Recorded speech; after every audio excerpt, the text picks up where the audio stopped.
શહેર પોલીસની prevention of crime branch Sachin વિસ્તારમાં ફિલ્મી ઢબે ઓપરેશન પાર પાડીને દારૂની હેરાફેરી કરતા એક રાજસ્થાની શખ્સને ઝડપી પાડ્યો છે.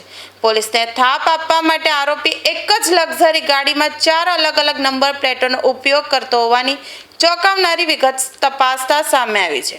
હાઈવે પરના સીસીટીવી કેમેરા અને વિવિધ જિલ્લાના પોલીસ ચેકિંગથી બચવા માટે આરોપી સમયાંતરે રસ્તામાં જ નંબર પ્લેટ બદલી નાખતો હતો. પીસીબીની ટીમે વક્તાણા નહેર પાસે વોચ ગોઠવીને બાતમી મુજબની સફેદ ક્રેટા ગાડીને ઘેરી લીધી હતી.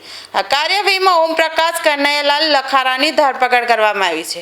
1.13 લાખનો દારૂ, 5 લાખની ક્રેટા ગાડી અને મોબાઈલ સહિત કુલ 6,23,880 નો મુદ્દામાલ જપ્ત કરાયો છે. આ દારૂનો જથ્થો ડબ્બરના દેવકા બીચ પાસે રહેતા જ્યોતિ નામના શખ્સે મોકલ્યો હતો, જે સુરતના વેસુ વિસ્તારના ચિંતન ઉર્ફે ચિંટુને પહોંચાડવાનો હતો.